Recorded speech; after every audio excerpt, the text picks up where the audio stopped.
وأحسن منك لم تر قط عيني وأجمل منك لم تلد النساء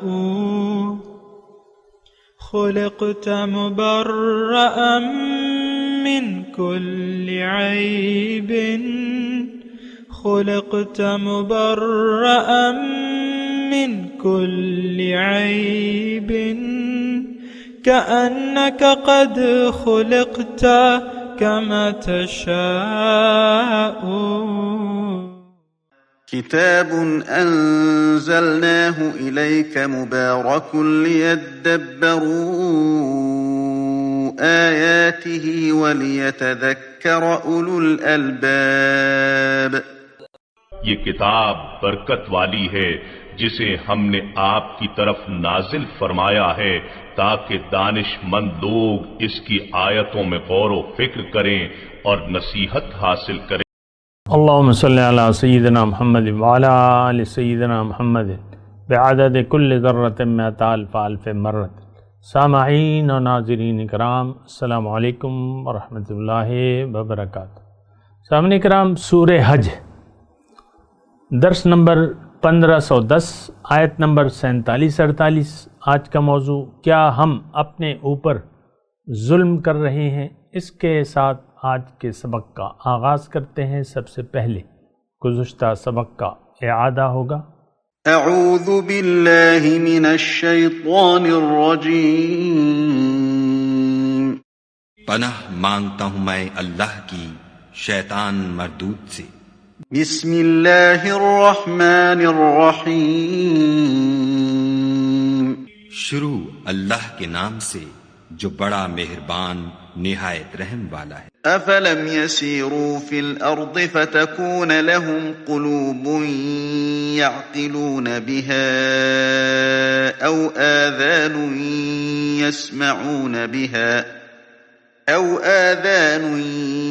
يسمعون بها فإنها لا تعمى الأبصار ولكن تعمى القلوب التي في الصدور.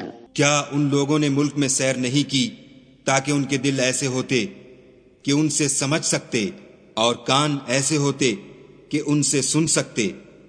بات یہ ہے کہ آنکھیں اندھی نہیں ہوتی بلکہ دل جو سینوں میں ہیں وہ اندھے ہوتے ہیں. سامعین کرام، سورہ حج آیت نمبر 47. وَيَسْتَعْجِلُونَكَ بِالْعَذَابِ، اور یہ لوگ عذاب کے لیے جلدی مچا رہے ہیں. وَلَن يُخْلِفَ اللَّهُ وَعْدَهُ، اور اللہ تعالیٰ اپنے وعدے کے خلاف نہیں کرتا. وَإِنَّ يَوْمًا عِنْدَ رَبِّكَ كَأَلْفِ سَنَةٍ مِّمَّا تَعُدُّونَ، مگر تیرے رب کے ہاں کا ایک دن تمہارے شمار کے 1000 برس کے برابر ہوتا ہے. سامعین کرام، عذاب کے بارے میں اگر یعنی کوئی جلدی کرتا ہے تو اس کا یہ مطلب نہیں ہوتا کہ وہ عذاب پر یقین رکھتا ہے، بلکہ یہ مطلب ہوتا ہے کہ وہ عذاب پر یقین نہیں رکھتا، کیونکہ اپنی ہلاکت تو کوئی بھی نہیں چاہتا. شان نزول کے وقت اس وقت کے کافر بھی عذاب میں جلدی مچائے کرتے تھے. آج بھی ہم اللہ تعالیٰ کے عذاب سے غافل ہو کے یا اس کی مہلت سے ناجائز فائدہ اٹھا کر غفلت برس رہے ہیں، اور اللہ کے عذاب کو عملی طور پہ ہم دعوت دے رہے ہیں.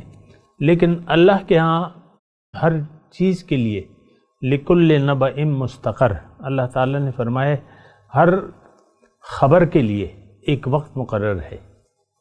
اور دیکھیں اللہ تعالیٰ تو بہت حلیم ہے. حلیم مطلب بردبار. دوسری بات یہ ہے کہ یہ دنیا مہلت کا ہے، دنیا کا وقت مہلت کا ہے. اللہ کو کوئی فرق نہیں پڑتا اگر کوئی 1000 برس تک اس کی نافرمانی کرے یا اطاعت کرے، اللہ کو تو کوئی فرق نہیں پڑتا. اور دنیا جو ہے وہ اللہ تعالیٰ نے بنائی ہی ایک خاص وقت تک کے لیے ہے. لِكُلِّ أَجَلٍ کتاب، ہر وعدے کا ایک وقت مقرر ہے. تو دیکھیں اس جو آیت ہے اس میں ہمارے لیے سبق یہ ہے کہ اللہ تعالیٰ کی رسی دراز ہوتی ہے، لیکن اسی پکڑ سے کوئی بچ نہیں سکتا۔ اللہ تعالیٰ مہلت دیتا رہتا ہے، مہلت دیتا رہتا ہے، کسی کا بال بیکا بھی نہیں ہوتا۔ ہمارے یہاں ابھی برطانیہ کی، میں ابھی بات کر رہا ہوں 2021 کی، میں غالباً اسی سال ملکہ برطانیہ کا انتقال ہوا۔ ملکہ برطانیہ عیسائی، اللہ کی وحدانیت کی منکر، اللہ کے ساتھ شریک ٹھہراتے ہیں عیسائی، اور حضور صلی اللہ علیہ وسلم کی رسالت کے اور قرآن کے منکر ہیں۔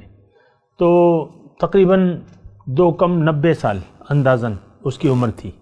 سارا غالب عرصہ اس نے شاہی محل میں کوئین کی حیثیت سے گزار دیا۔ تو کیا اب اللہ کے عذاب اب گئی کہاں؟ یہ دوسرے آیت میں ہے وَإِلَيَّ الْمَصِيرُ، واپس تو میرے پاس لوٹ کے آنا ہے۔ یہ دوسری آیت بھی میں پڑھ دیتا ہوں، وَكَأَيٍّ مِّن قَرْيَةٍ أَمْلَيْتُ لَهَا وَهِيَ ظَالِمَةٌ، اور بہت سی بستیاں ایسی ہیں جو ظالم تھی لیکن ہم نے ان کو مہلت دی، ثُمَّ أَخَذْتُهَا، پھر ان کو پکڑ لیا، وَإِلَيَّ الْمَصِيرُ، اور واپس جانا کہاں پہ ہے؟ اللہ کے پاس۔ دیکھیں اس میں جو نصیحت کی بات ہے وہ یہ ہے، وہ ہمارے لیے ہے۔ ہم غفلت میں وقت گزار رہے ہیں، زندگی کو ضائع کر رہے ہیں، نعمتوں کی ناشکری پر تلے ہوئے ہیں اور نعمتوں کو ضائع کرنے میں لگے ہوئے ہیں، ہمیں اس بات کا احساس تک نہیں ہے۔ اب یہ بات ہے پریشانی کی، یعنی یہ ایسے ظاہری طور پہ ایسے مثال لیں، ایک شوگر کا مریض ہے اور اس کو اپنی شوگر کا پتہ نہیں ہے، مثال کے طور پہ اس کا شوگر ہے اس کے بدن میں، یا شوگر کا وہ مریض ہے، لاحق ہوا ہے، اور چینی اس کو بند کرنی چاہیے اور کھانے میں احتیاط کرنی چاہیے، لیکن چونکہ وہ اپنی بیماری سے غافل ہے لہٰذا وہ اپنی روٹین کی خوراک استعمال کرتا رہتا ہے، چائے مٹھاس کے علاوہ چائے پیتا نہیں ہے، اور زیادہ میٹھی پیتا ہے مثال کے طور پہ، اور بھی جو یعنی پرہیز ہیں شوگر کے وہ نہیں کرتا، تو وہ شوگر جو ہے اس کا لیول بڑھتا رہتا ہے، یہاں تک کہ کسی وقت جو ہے وہ اپنا کام کر دیتی ہے۔ میں مثال کے طور پہ عرض کر رہا ہوں، کوئی بھی مرض ہو اور آپ کو وہ پتہ نہ ہو، اکثر یہ کینسر کے مریض ہوتے ہیں، کینسر اندرونی طور پہ پھیلا ہوا ہوتا ہے لیکن آخری سٹیج پہ پتہ چلتا ہے، اس وقت وہ لا علاج ہو چکا ہوتا ہے۔ یہ ساری باتیں میں مثال کے طور پہ عرض کر رہا ہوں کہ آپ کو اپنی بیماری کا پتہ نہیں ہے اور آپ بد پرہیزیاں کیے جا رہے ہیں، نارمل لائف گزارے جا رہے ہیں، احتیاط نہیں کر رہے۔ ہم اس وقت کیا ہیں؟ دیکھیں میری ایک گزارش سنیں، بے احتیاطی سے زندگی گزارنا، غفلت والی زندگی گزارنا، اللہ کی رضا کو بھلا کر زندگی گزارنا، اللہ کی یاد کو بھلا کر زندگی گزارنا، من چاہی زندگی گزارنا، طاغوتی اور شیطانی اور طاغوتی قوتوں کے زیر اثر زندگی گزارنا، خواہشات نفس کے زیر اثر زندگی گزارنا، باطل کے لیے زندگی گزارنا، یہ ہمارا روزمرہ کا حصہ ہے۔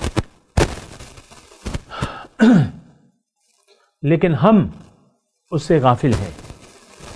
ابھی جو ہمارا 17واں پارہ ہے نا سورہ انبیاء میں ہم نے پڑھا کہ اقترب للناس حسابهم وهم فی غفلۃ معرضون، لوگوں کے حساب کتاب کا وقت قریب آ پہنچا اور یہ غافل ہیں، منہ موڑا ہوا ہے، لاہیۃ قلوبهم، ان کے دل غافل ہیں۔ یہ ہمارا حال ہے، یہ قرآن ہمارا حال ہے۔ میں آپ سے مؤدبانہ ملتمس ہوں، گزارش کرتا ہوں کہ اس قرآن کو اپنے لیے سمجھیں، اس میں اپنے لیے نصیحت ڈھونڈیں۔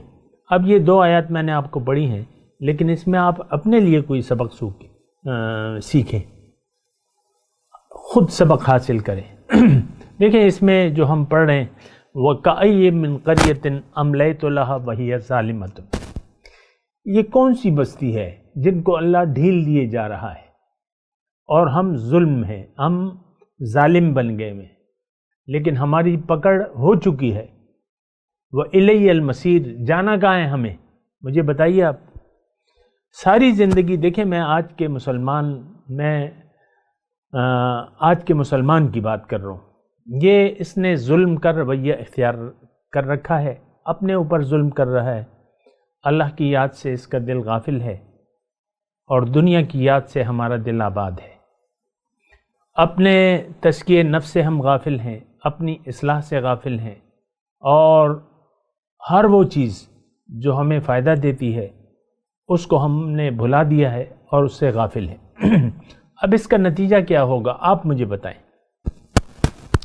نتیجہ واضح ہے، خسران المبین کے لفظ اللہ تعالیٰ نے استعمال کیے، بالکل واضح خسارہ ہے۔ خسرت دنیا والآخرہ، دنیا اور آخرت کا نقصان ہے۔ دیکھیں دنیا کا نقصان تو آپ کے سامنے ہے، ہم مسلمان قوم یعنی ایک معزول قوم ہے، فی الوقت عارضی طور پہ ہمارا کوئی کردار نہیں ہے، نہ دنیا میں ہے نہ آخرت میں ہے، دین و دنیا دونوں خراب ہیں ہمارے۔ یہ تو دیکھیں آپ نے جس کو مدعا بنا لیا ہے زندگی کا، یہ تو کوئی مدعا نہیں ہے۔ زندگی اچھی گزارنا، عیش و آرام سے گزارنا اور مزے کرنا، یہ کیا زندگی ہے؟ زندگی تو جد و جہد سے لبریز ہونی چاہیے، جد و جہد میں زندگی گزارنی چاہیے۔ اللہ تعالیٰ نے قرآن میں فرمایا ہے لَقَدْ خَلَقْنَا الْإِنسَانَ فِي كَبَدٍ، انسان کو میں نے مشقت میں بنایا ہے، اس کی کامیابی مشقت میں ہے۔ یا ایھا الانسان انک کادح الی ربک کدحا فملاقی، اے انسان جب تم خوب مشقت جھیلتے ہو اللہ کے راستے میں، اللہ کے لیے، تو پھر یقین کر لو کہ تمہاری ملاقات اس سے ہو جائے گی۔ سبحان اللہ۔ تو دیکھیں وَكَأَيٍّ مِّن قَرْيَةٍ أَمْلَيْتُ لَهَا، اب یہ ڈھیل کی رسی ہماری دراز ہو چکی ہے، اور یہ تو اب یہ ہے کہ حضور کے بعد تو دوسرا کوئی نبی نہیں آئے گا، ورنہ ہمارا کب کا خاتمہ ہو چکا ہوتا۔ دوسرا نبی نہیں آئے گا، حضور کا دور رسالت ہے آج اور قیامت تک رہے گا۔ وہ خاتم الانبیاء ہیں، اور ان کی جو لائی ہوئی ہدایت ہے اور طریقہ ہے وہ تا قیامت اللہ تعالیٰ اس کو محفوظ رکھے گا، اور اس کا اس نے وعدہ کر لیا ہے۔ تو اب یہ ہے نا کہ ہمیں جو نصیحت کی کتاب ہے، یہ جو قرآن ہے، یہ جو اسلام ہے، یہ جو نبی کا طریقہ ہے، یہ ہمارے لیے دنیا اور آخرت میں کامرانیوں کا ذریعہ ہے، دنیا اور آخرت کی نجات ہے، دنیا اور آخرت کی کامیابی ہے۔ افسوس کی بات یہ ہے، یہ جملہ مجھے بولتے ہوئے کوئی خوشی نہیں ہو رہی، کہ ہم دین کو نقصان کا ذریعہ سمجھتے ہیں، پھر کامل دین میں داخل ہونا، کامل اتباع رسول یا قرآن کو ٹوٹلی یعنی قرآن ہی کو قانون سمجھ لیں ہم اور قرآن ہی کے مطابق زندگی گزاریں، اس کو آج کا مسلمان نقصان سمجھتا ہے اپنا۔ جیسے کہ اس دور کے کافر یہ کہتے تھے وَقَالُوا إِن نَتَّبِعِ الْهُدَىٰ مَعَكَ نُتَخَطَّفْ مِنْ أَرْضِنَا، اے محمد صلی اللہ علیہ وسلم اگر ہم آپ کے ساتھ ہدایت کا اتباع شروع کر دیں تو لوگ ہمیں اچک لیں گے۔ آج وہی تصور کافرانہ ہمارا ہے۔ آپ دیکھ لیں دین میں کوئی بھی پورا داخل نہیں ہونا چاہتا۔ حضور صلی اللہ علیہ وسلم کا کامل اتباع یہ سوال ہی نہیں پیدا ہوتا۔ اللہ کے لیے زندگی کو خاص کر دینا یہ ہمارے ذہن میں بھی نہیں آ سکتا۔ اور تزکیہ نفس، اپنے نفس کو پاک کر لینا، یہ تو ہمارا کوئی موضوع ہی نہیں ہے۔ اللہ کی ملاقات کے لیے تیاری کرنا، نو وے۔ دیکھیں جو ضروریات دین ہیں یا جو ضروریات آخرت ہیں اس کے ہم عملی طور پہ منکر ہیں۔ اس سے بڑا جملہ میں زیادہ کچھ نہیں کہہ سکتا۔ مجھے گالیاں دینی نہیں آتی اور بد کلامی مجھے نہیں آتی، بس تہذیب کے دائرے میں اور قرآن کے بتائے ہوئے اخلاق کے مطابق میں آپ سے بات کر رہا ہوں کہ ہم اللہ سے چھوٹ کر کہیں نہیں جا سکتے، جانا اللہ کے پاس ہے۔ وَإِلَيَّ الْمَصِيرُ، اور ظالم کی پکڑ ضرور ہوگی۔ یہ آیت نمبر 48 میں یہ نصیحت ہے۔ وَكَأَيٍّ مِّن قَرْيَةٍ أَمْلَيْتُ لَهَا وَهِيَ ظَالِمَةٌ ثُمَّ أَخَذْتُهَا وَإِلَيَّ الْمَصِيرُ۔ ظالم کی پکڑ لازم ہے۔ آج کا مسلمان ظالم ہے، اپنے اوپر ظلم کر رہا ہے، شرک کا ظلم ہے، کفر کا ظلم ہے، نفاق کا ظلم ہے، اپنے اوپر کر رہا ہے۔ لَن يَضُرُّ اللَّهَ شَيْئًا، اللہ کو کوئی نقصان ہم نہیں پہنچا سکتے۔ اللہ بے نیاز ہے، اللہ تمام تعریفیں اللہ کے لیے ہیں۔ وہ تو کسی کی عبادت کا محتاج ہی نہیں ہے، تو بے نیازوں کا بے نیاز ہے۔ قرآن میں ہے نا آیت، قُلْ مَا يَعْبَأُ بِكُمْ رَبِّي لَوْلَا دُعَاؤُكُمْ فَقَدْ كَذَّبْتُمْ فَسَوْفَ يَكُونُ لِزَامًا۔ آپ ان سے کہہ دیجئے، ان ناشکروں سے کہہ دیجئے، ما يَعْبَأُ بِكُمْ رَبِّي لَوْلَا دُعَاؤُكُمْ، اگر تم اللہ کو نہ پکارو تو اللہ تمہاری کوئی پرواہ نہیں کرتا۔ آج یہی الفاظ ہمارے لیے ہیں، ہمارے لیے اللہ تعالیٰ فرما رہا ہے کہ اے مسلمانوں، میں تمہاری کوئی پرواہ نہیں کرتا اگر تم مجھے نہ پکارو۔ فقط کذبتم، تم نے جھٹلا دیا حق کو، فسوف یکون لزاما، اب اس کا انجام تمہیں بھگتنا ہوگا۔ یہ بات میں آپ کو اللہ تعالیٰ کی طرف سے بتا رہا ہوں کہ اگر ہم نے اللہ سے منہ موڑے رکھا تو اس کے انجام، خراب انجام سے ہم یقیناً دوچار ہوں گے، دنیا میں بھی اور آخرت میں بھی۔ دیکھیں، دنیا میں بھی ہمارے لیے کوئی بھلائی نہیں ہے۔ بھلائی کا مطلب کیا ہے؟ اللہ آپ سے راضی ہو، آپ کی زندگی پرسکون ہو، یہ بھلائی ہے۔ اللہ ہم سے ناراض ہے اور زندگی ہماری شرمندگی والی ہے، زندگی بے بندگی شرمندگی۔ تو بہرحال دیکھیں، آپ اس وقت یعنی یہ مسلمان امت اس وقت جس حالت میں ہے، یہ بدترین حالت ہے، ذلیل ترین حالت میں ہے، یہ رسوا ہے، شرمندہ ہے، اور رسوائی اس کا مقدر ہے۔ یہ قرآن کے الفاظ ہیں، لہم فی الدنیا خزی ولہم یوم القیامت عذاب الحریق، او کما قال۔ دنیا میں رسوائی،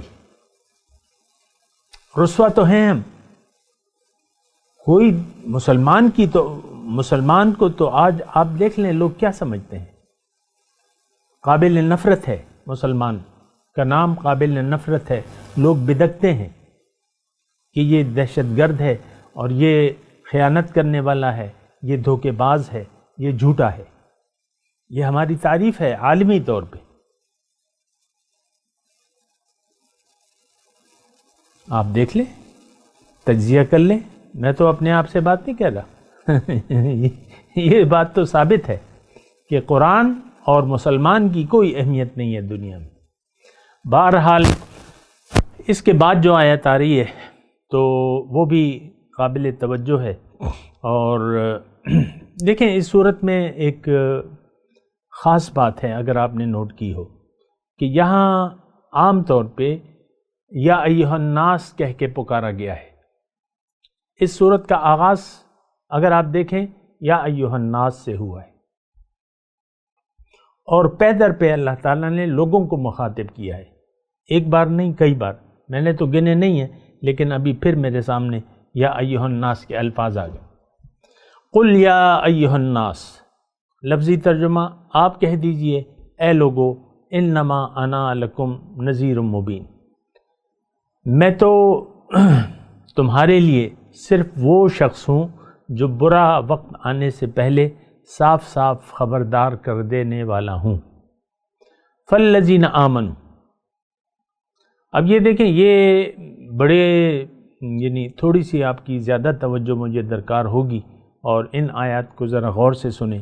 اس آیات کا آغاز جو ہے مجھ سے خطاب سے ہوا ہے، میں مخاطب ہوں، لوگوں میں تو میں شامل ہوں نا، اے لوگو، تو لوگوں میں تو اگر آپ اپنے آپ کو نہیں شامل کرتے تو وہ ایک الگ مسئلہ ہے، لیکن اے لوگو۔ اب یہ آیت نمبر 49، آیت نمبر 50 اور آیت نمبر 51، یہ تین آیات ہیں، یہ مرکزی ایک مضمون ہے۔ اس صورت کا ایک مرکزی مضمون ہے جس میں تمام لوگ مخاطب ہیں، اور خاص طور پہ آج کل کے برائے نام مسلمان۔ ظاہر ہے کہ یہ کوئی مومن ان کو نہیں کہہ سکتا، ان کو آپ مومن نہیں کہہ سکتے۔ آج کل کے جو برائے نام مسلمان ہیں ان کے دل میں ایمان کا ایک ذرہ نہیں ہے، ان کے دل میں ایمان نہیں ہے، ان کے دل میں دنیا ہے، یقین ہے دنیا پر۔ دیکھیں عام طور پہ میں تو آپ سے کوئی مبالغہ آرائی والی بات نہ، یہ تو یعنی کسی بھی طریقے سے جائز نہیں ہے کہ میں آپ کو کہیں بھی کوئی مبالغہ پیش کروں، جو بات نہیں ہے وہ بیان کروں۔ نو، ایسی کوئی ہمیں ہدایت نہیں ہے، مبالغہ آرائی نہیں ہے، قرآن میں مبالغہ آرائی نہیں ہے، رسول ٹھیک ٹھیک بات کرتا ہے، ٹھیک ٹھیک بات، قرآن ٹھیک ٹھیک بات۔ تو بہرحال میں پہلے ترجمہ آپ پہلے ترجمہ سن لیں ان آیات کا۔ یا ایھا الناس، اے لوگو، انما انا لکم نذیر مبین، میں تمہارے لیے صاف صاف خبردار کر دینے والا ہوں یا ڈرانے والا ہوں۔ فالذین آمنوا وعملوا الصالحات، پس جو لوگ ایمان لے آئے اور عمل صالح کیا، لہم مغفرۃ ورزق کریم، ان کے لیے مغفرت ہے اور عزت کی روزی ہے۔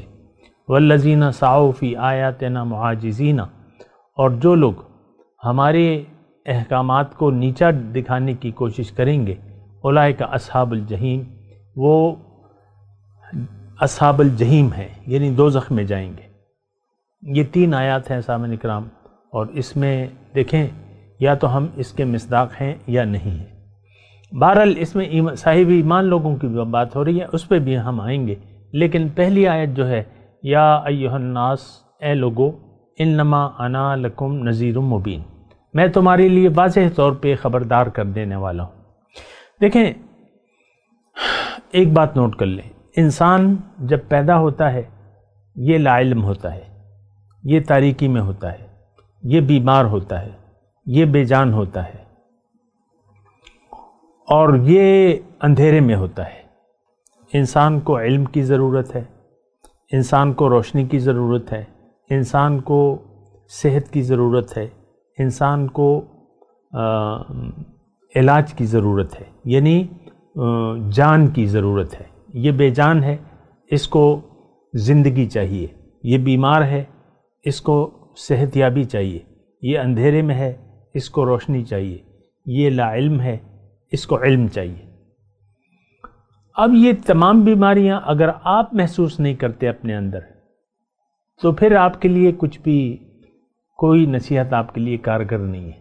آج کا مسلمان اپنے آپ کو روشن خیال تصور کرتا ہے، کہتے ہیں میں تو روشنی میں ہوں، میں تو صاحب علم ہوں، مجھ سے بڑا عالم تو کوئی نہیں ہے۔ عام طور پہ ہمارا رویہ وہ یعنی جاہل سے جاہل آدمی کا یہی رویہ ہے، وہ کہتا ہے بس مجھے پتہ ہے، دین کا اگر پتہ ہے تو مجھے پتہ ہے، یہ جو کچھ بھی اور لوگ کہہ رہے ہیں یہ ٹھیک نہیں ہے، میں نے جو تصویر بنائی ہے دین کی وہی ٹھیک ہے۔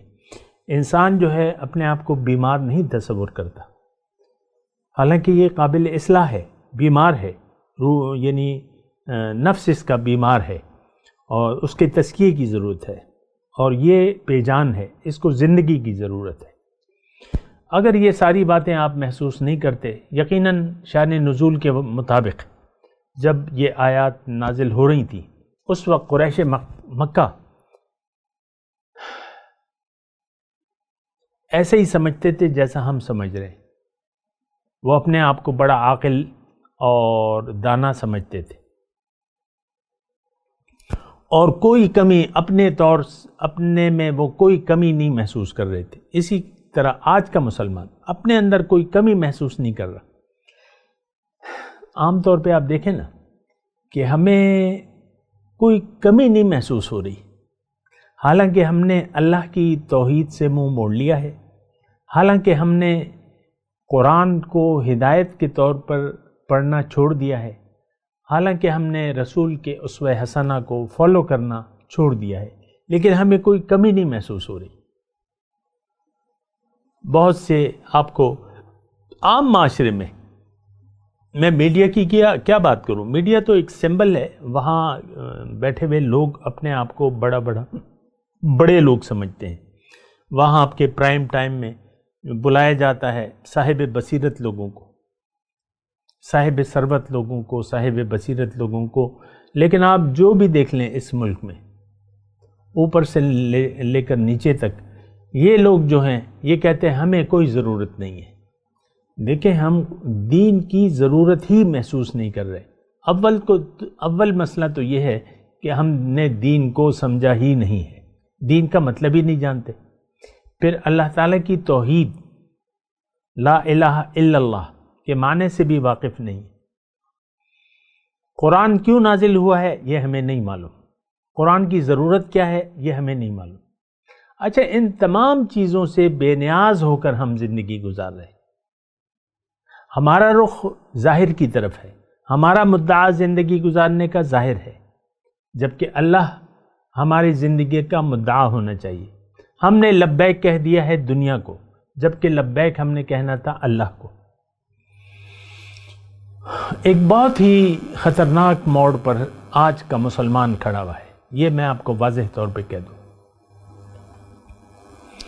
اور یہ تو قرآن میں ہے کہ انسان، اور میں آپ کو بتا چکا ہوں کہ انسان آگ کے گڑھے کے کنارے پیدا ہوتا ہے۔ انسان، جو بھی انسان ہے، مطلق انسان، یہ آگ کے گڑھے کے کنارے پیدا ہوتا ہے۔ وَكُنْتُمْ عَلَى شَفَا حُفْرَةٍ مِّنَ النَّارِ فَأَنْقَذَكُم مِّنْهَا۔ اس وقت کے لوگوں کو اللہ تعالیٰ نے یہ فرمایا کہ تم آگ کے گڑھے کے کنارے تھے، پھر میں نے اس سے تمہیں نکال لیا۔ وہ نکلے کیسے؟ انہوں نے رسول کی دعوت پر لبیک کہا، رسول پر ایمان لے آئے، اللہ پر ایمان لے آئے جیسے کہ حق تھا، اور اللہ کو اپنی زندگی کا مدعا بنا لیا، اللہ کی رضا کے پیچھے دوڑ پڑے وہ، تو وہ اس آگ سے بچ گئے۔ اور دیکھیں، میں آپ سے یہ بات کہہ رہا ہوں، آخر میں تھوڑا سا وقت ہے، میں آخر میں یہ بات کہتا ہوں کہ ہم سب آگ کے گڑھے کے کنارے پر ہیں۔ اگر ہم نے رسول کی دعوت پر لبیک نہ کہا، اگر اللہ کی توحید کے ہم قائل نہ ہوئے، اور اللہ کو الہ واحد نہ سمجھا، مقصود واحد نہ سمجھا، معبود واحد نہ سمجھا، محبوب واحد نہ سمجھا، مطلوب واحد نہ سمجھا، تو پھر ہم سب اس آگ کے گڑھے میں گر جائیں گے۔ اس بات پہ تھوڑا سا غور کیجئے، میں دوبارہ آپ کو کہہ رہا ہوں کہ ہم سب آگ کے گڑھے کے کنارے پیدا ہوتے ہیں اور آگ کے گڑھے میں گر کر جہنم واصل ہوتے ہیں۔ یہ بڑے خطرناک الفاظ ہیں، مجھے کہتے ہوئے کوئی خوشی تو نہیں ہو رہی، بہت افسوس ہو رہا ہے، لیکن حقیقت یہ ہے کہ ہم دین کی ضروریات سے بے خبر ہو کے مر رہے ہیں۔ دین کو تو اول یہ ہے کہ ہم جانتے ہی نہیں ہیں کہ دین ہے کیا، اپنی حقیقت سے غافل ہو کر ہم مر جاتے ہیں، اپنے اللہ کو بھلا کر زندگی گزارتے ہوئے ہم مر جاتے ہیں۔ یہ الفاظ بڑے مطلب یہ ہے کہ توجہ طلب ہیں، بہرحال ہیں۔ میں تلاوت کرتا ہوں، میرے ساتھ دہرائیے۔ اعوذ باللہ من الشیطان الرجیم، بسم اللہ الرحمن الرحیم۔ وَيَسْتَعْجِلُونَكَ بِالْعَذَابِ وَلَنْ يُخْلِفَ اللَّهُ وَعْدَهُ وَإِنَّ يَوْمًا عِنْدَ رَبِّكَ كَأَلْفِ سَنَةٍ مِّمَّا تَعُدُّونَ وَكَأَيٍّ مِّن قَرْيَةٍ أَمْلَيْتُ لَهَا وَهِيَ ظَالِمَةٌ ثُمَّ أَخَذْتُهَا وَإِلَيَّ الْمَصِيرُ۔ اب ان آیت کی تلاوت اور ترجمہ۔ اعوذ باللہ من الشیطان الرجیم، پناہ مانگتا ہوں میں اللہ کی شیطان مردود سے۔ بسم اللہ الرحمن الرحیم،